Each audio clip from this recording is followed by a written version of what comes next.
ভারতের পার্লামেন্টে উপস্থাপিত সরকারি পরিসংখ্যান অনুযায়ী ২০১৪ সাল থেকে এখন পর্যন্ত আন্তর্জাতিক সীমান্তে আটক হওয়া অনুপ্রবেশকারীদের বড় অংশই ধরা পড়েছে ভারত বাংলাদেশ সীমান্তে। এই তথ্য নিছক নিরাপত্তা পরিসংখ্যান নয়, এটি বাংলাদেশের সামাজিক, অর্থনৈতিক ও কূটনৈতিক বাস্তবতার সঙ্গে গভীরভাবে জড়িত একটি স্পর্শকাতর ইস্যু।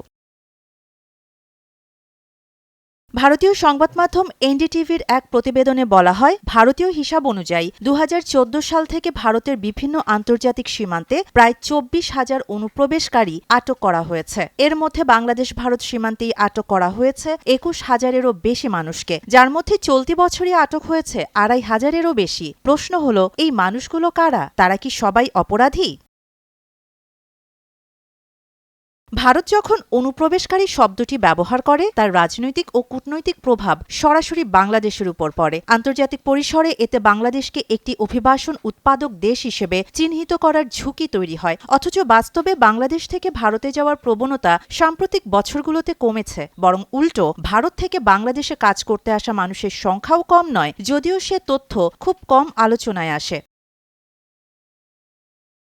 বাংলাদেশ ভারত সীমান্তে আটকের পাশাপাশি সীমান্তে গুলি, নির্যাতন ও মৃত্যুর অভিযোগ নতুন নয়। অনুপ্রবেশ ঠেকানোর নামে যে কৌশল প্রয়োগ করা হয় তা প্রায়ই মানবাধিকার প্রশ্নের মুখে পড়ে। বাংলাদেশি নাগরিকদের একটি বড় অংশ আইনি প্রক্রিয়া ছাড়াই হয়রানির শিকার হওয়ার অভিযোগ করেন। এই প্রেক্ষাপটে প্রশ্ন ওঠে, সীমান্ত নিরাপত্তা কি শুধুই কাঁটাতার আর অস্ত্রের মাধ্যমে নিশ্চিত হবে, নাকি মানবিক ও অর্থনৈতিক সমাধান ছাড়া এটি কখনোই টেকসই হবে না?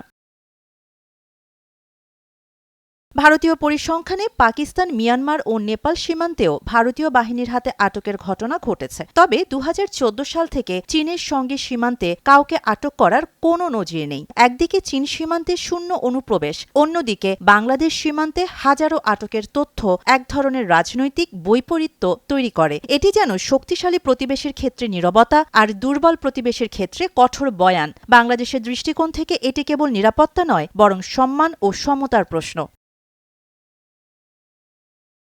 এই অবস্থায় বাংলাদেশের কি করণীয়? বিশ্লেষকরা মনে করেন, বাংলাদেশকে এই ইস্যুতে প্রতিক্রিয়াশীল নয়, বরং কৌশলগত হতে হবে। সীমান্ত এলাকায় কর্মসংস্থান বৃদ্ধি, বৈধ শ্রম চলাচলের পথ তৈরি, যৌথ সীমান্ত ব্যবস্থাপনা জোরদার এবং মানবাধিকার ইস্যুতে কূটনৈতিকভাবে আরও সোচ্চার হওয়া এখন সময়ের দাবি।